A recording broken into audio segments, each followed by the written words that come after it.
Hey guys, this is Shikha and welcome back to my YouTube channel Chevy Chemistry Classes. So guys, आज का जो session है वो भी आप लोगों की क्वेरीज में से मैंने एक क्वेरी पिक कर ली है।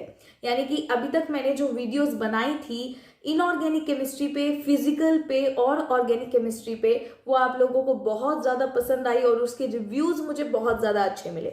इसका एक ही मतलब है, इसका मतलब ये है कि जो हम लोग समझ रहे थे कि मैं आप लोगों से काफ़ी हद तक रिलेट कर पा रही हूँ, वो बात इतनी भी गलत नहीं है बच्चों, है ना। तो यानी कि अब आपकी जितनी भी क्वेरीज मेरे पास इंस्टाग्राम पे, टेलीग्राम पे आ रही है, तो मेरी आप लोगों से हम्बल रिक्वेस्ट है, वो जितनी भी क्वेरीज आप वहां पर भेज रहे हो वो सारी क्वेरीज आप कमेंट बॉक्स के अंदर भेजो। ये मेरे लिए काफ़ी ईजी है यहाँ से टॉपिक को पिक करना। वहां पर एक साथ में 50 मैसेजेस या 25 मैसेजेस जितने भी मेरे पास आ रहे हैं वो मेरे लिए काफ़ी मुश्किल है उन सबको वन बाय वन करके रीड करना। इसलिए आपसे हम्बल रिक्वेस्ट यही है कि आप लोग कमेंट बॉक्स में जो भी क्वेरीज है वो कमेंट बॉक्स में मुझसे पूछें। जो भी क्वेरी आपकी होंगी उसके ऊपर लगातार वीडियोस आती ही जाएंगी। तो आज का जो टाइटल है वो ये है कि हाउ टू अटेम्प्ट पेपर, या किसी भी पेपर को अटेम्प्ट करने की परफेक्ट स्ट्रेटजी क्या होनी चाहिए। तो गाइस देखिए, चलिए स्टार्ट करते हैं वीडियो। बट वीडियो स्टार्ट करने से पहले मेक श्योर आप चैनल को सब्सक्राइब करते, वीडियो को लाइक करें, ज्यादा से ज्यादा इसे शेयर जरूर कर दे बच्चों। उसमें आप बहुत ज्यादा कंजूसी कर देते हो। मैं देखती हूँ जो बच्चे वीडियोस देखते हैं वो सब्सक्राइब नहीं करते हैं। यार आप लोग ऐसा क्यों करते हो? आप लोगों को कंटेंट अगर इतना अच्छा मिल रहा है बच्चों, तो सब्सक्राइब बटन दबाने में आपका क्या जा रहा है बताइए। तो दबा दिया करो यार, इसमें क्या हो गया। ठीक है, सब्सक्राइब करोगे तो मोटिवेशन मिलेगा, हमें मोटिवेशन मिलेगा, उतना अच्छा कंटेंट आप लोगों को मिलता रहेगा। तो चलिए स्टार्ट करते हैं वीडियो। फिर देखिए गाइस, किसी भी पेपर को अटेम्प्ट करना इज लाइक कि भाई अगर आप 11th क्लास में हो, नीट और जेई की प्रिपरेशन कर रहे हो, 12th में हो, या फिर आप ड्रॉपर हो। देखो बच्चों, जब भी आप किसी पेपर को अटेम्प्ट करते हो तो पेपर जो होता है वो 3 आवर्स का होता है। उस 3 आवर्स के पेपर में आपको अपनी 2 इयर्स या 3 इयर्स की पूरी मेहनत को दिखाना होता है। लेकिन उस 3 आवर्स को अफेक्टिवली कैसे यूज करें, इस बात का आपको पता होना चाहिए। ये बहुत ही इंपॉर्टेंट पॉइंट है बात करने के लिए। तो देखिए गाइस, सबसे पहले आपको क्या करना चाहिए, आप अपने एग्जाम को सबसे पहले 3 सेक्शंस में डिवाइड करिए। सबसे इजी स्ट्रेटजी मैं आपको बता रही हूँ, जो मैं आज तक फॉलो करती हूँ। आपको यही करना है कि आपको अपने एग्जाम को 3 सेक्शंस के अंदर डिवाइड करना है, जिसमें फर्स्ट सेक्शन में वो सभी के सभी क्वेश्चंस आ जाएंगे जो कि बहुत ही कॉमन सेंस क्वेश्चंस होते हैं, क्योंकि हर सेक्शन के अंदर हमेशा 3 to 4 क्वेश्चंस ऐसे होते हैं जिसको आपको सॉल्व करके देखने की भी जरूरत नहीं होती है, जो देखते ही आपको आंसर पता होता है कि अरे मैंने ये तो पढ़ा था, या अरे मैंने वहां पर पढ़ा था। तो आपको काफी हद तक उनके बारे में हिंट होता है और काफी हद तक आप उनको देख करके ही सॉल्व कर लेते हो। तो फर्स्ट सेक्शन के अंदर वो सारे के सारे क्वेश्चंस आएंगे जो आपको बहुत इजी लगे देखने में और आपको जल्दी से सॉल्व हो जाए, आपका ज्यादा टाइम उन पे ना लगे। तो हमेशा जो सेक्शन नंबर 1 होता है, उस सेक्शन नंबर 1 को स्टार्टिंग के 30 मिनट्स या 35 मिनट्स में आप लोग कंप्लीट कर लो। ऐसा आप अलार्म लगा करके रखो, क्योंकि वॉच तो आप लेकर के जाते ही होगे, राइट। तो 30 to 35 मिनट्स में वो आपको आराम से कर लेना है, ठीक है। क्योंकि देखो, आपने एक क्वेश्चन को देखा और आपने देखा अरे ये इसका आंसर है। फर्स्ट आपको OMR शीट अभी मत भरो। सबसे पहले आपको यही करना है कि सेक्शंस बनाने हैं, जो क्वेश्चन आपसे सॉल्व हो रहे हैं उसके ऊपर टिक करते चलो, ताकि आप लोगों को लास्ट में कंफ्यूजन ना हो, ठीक है। ये काम हो गया आपका स्टार्टिंग के 30 to 35 मिनट्स के अंदर। उसके बाद आपका सेक्शन नंबर 2 आता है। सेक्शन नंबर 2 में हमेशा ऐसे क्वेश्चंस आप लोग पिक करो जो आपको लगता है कि फॉर्मूला बेस्ड है और आप थोड़ा सा दिमाग भी लगाओगे तो उन क्वेश्चन को आप सॉल्व कर सकते हो। लेकिन हाँ, उसको थोड़ा सा ज्यादा टाइम देने की जरूरत है, यानी 1 से 2 मिनट देने की जरूरत मुझे पड़ेगी। वो आपके सारे के सारे क्वेश्चन सेक्शन नंबर 2 के अंदर आप रखिए, ठीक है। तो आपने हिसाब से अभी तक क्या किया, सेक्शन नंबर 1 सॉल्व कर लिया स्टार्टिंग के 30 to 35 मिनट्स के अंदर। फिर आपने सेक्शन 2 पिक किया। सेक्शन नंबर 2 के अंदर आपने वो सारे क्वेश्चंस को 1 to 2 मिनट्स दे करके क्वेश्चन को सॉल्व कर लिया। उसमें से काफी सारे क्वेश्चन आपसे मान लीजिए सॉल्व हो गए और मान लीजिए कुछ एक सॉल्व नहीं हुए, ऐसा भी तो हो सकता है ना कि सॉल्व ना हो।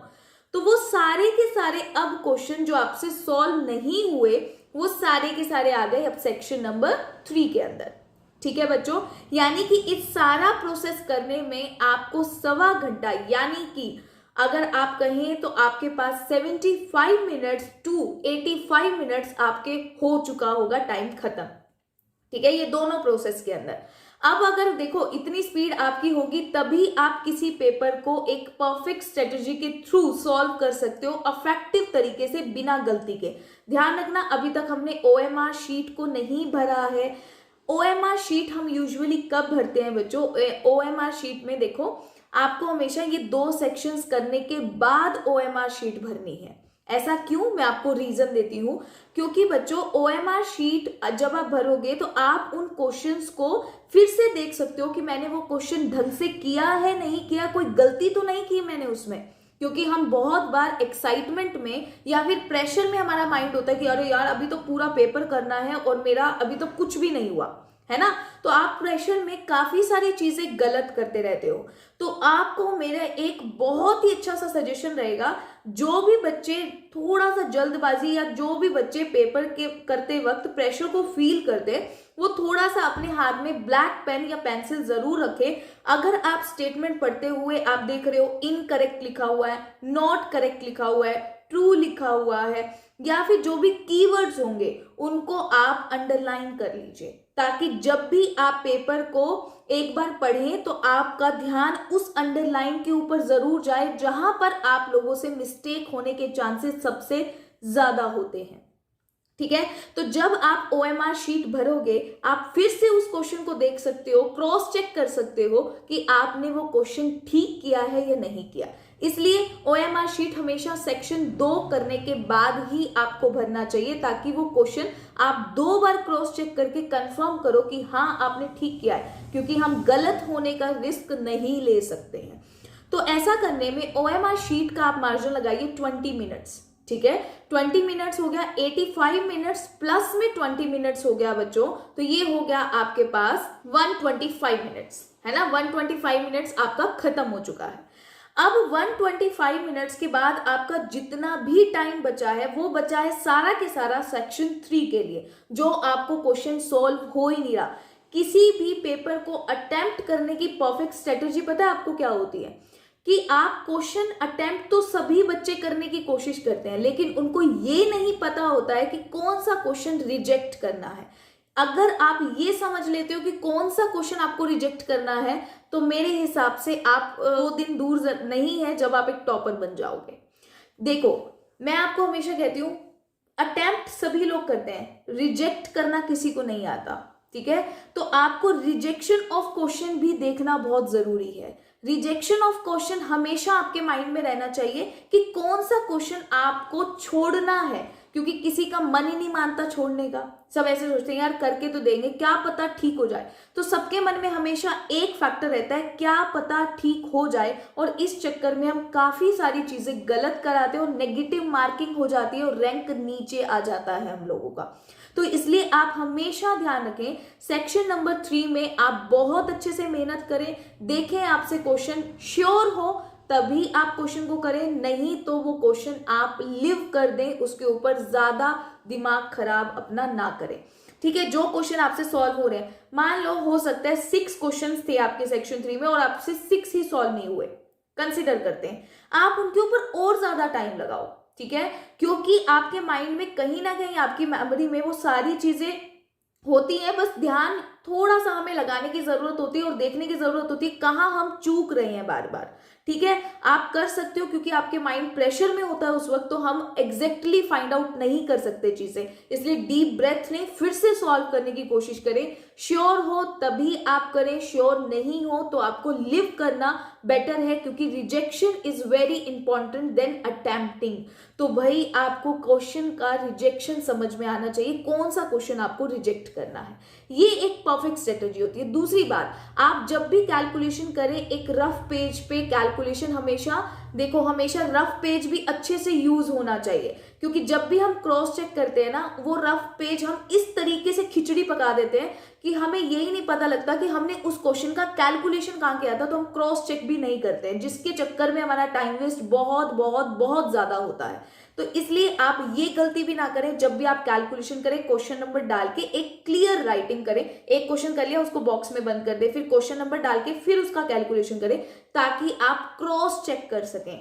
तो ये एक परफेक्ट स्ट्रेटेजी होती है किसी भी क्वेश्चन पेपर को सॉल्व करने की, जो आपको कभी भी नहीं भूलनी चाहिए बच्चों, और आप इसी स्ट्रेटेजी को अपनाएंगे तो आप कभी भी चूकोगे नहीं। तो गाइज ये था आज का वीडियो कि आपको पेपर किस तरीके से अटेम्प्ट करना चाहिए, क्या एक परफेक्ट स्ट्रेटेजी होनी चाहिए अकॉर्डिंग टू मी, क्योंकि मैं हमेशा एग्जाम को इसी पैटर्न के थ्रू ही अटेम्प्ट करती हूँ आज तक भी। ठीक है, एग्जाम सिर्फ आपको थोड़ी देने होते हैं, एग्जाम हमें भी देने होते हैं। ठीक है, तो इसलिए आपको हमेशा ही यही सेम पैटर्न रखना चाहिए किसी भी क्वेश्चन पेपर को सॉल्व करने का। ठीक है, सबसे पहले सबसे इजी क्वेश्चंस, उसके बाद मीडियम, और उसके बाद सबसे टफ क्वेश्चंस, ताकि आपको बहुत ज्यादा दुख ना हो अगर एग्जाम बाय चांस, कई सारे बच्चे होते हैं कि बहुत बार छूट जाता है, उनका एग्जाम रह जाता है, वो इसी वजह से रह जाता है क्योंकि वो टफ क्वेश्चंस पहले उठा लेते हैं। तो आप टफ क्वेश्चंस को लास्ट में उठाओ, जब जितना भी टाइम आपके पास बच जाता है, ताकि आपको लास्ट में दुख नहीं हो कि अगर आपसे कोई क्वेश्चन आते हुए भी छूट ना गया हो। ठीक है, अब इस स्ट्रेटेजी के अकॉर्डिंगली मैंने आपको 3 चीजें बता दी हैं कि आपको बहुत कम टाइम में इफेक्टिवली पेपर को अटेम्प्ट कैसे करना है, उसमें मिस्टेक्स को किस तरीके से इग्नोर करना है, और अपना कैलकुलेशन रफ वर्क कैसे यूज करना है, रफ वर्क पे कैलकुलेशन कैसे करना है, और एज वेल एज मैंने आपको ये भी कवर किया है इस वीडियो के अंदर कि आप एक किस्म से जब भी आप not, true, incorrect statement, correct statement, जो भी कीवर्ड्स होते हैं उनको प्लीज क्वेश्चन पढ़ते हुए हाईलाइट जरूर कर ले, ताकि क्रॉस चेक करते हुए बार बार आप एक बार देख लो कि हाँ आपने राइट आंसर दिया है ना। तो ये क्रॉस चेक जरूर करना है अपने को। क्रॉस चेक का भी टाइम मैंने आपको बताया, जब आप OMR शीट भरोगे तो आप क्रॉस चेक करोगे। ठीक है, तो ये सारी चीजें आपको अपनानी है, इन टिप्स को फॉलो करना है, और आपका एग्जाम बहुत अच्छा होगा। तो आपको यही टिप्स फॉलो करने हैं बच्चों, और यही टिप्स फॉलो करके आप बहुत अच्छे से अपने एग्जाम को अटेम्प्ट कर सकते हो। तो आज का सेशन सिर्फ इतना ही, मिलेंगे नेक्स्ट वीडियो में।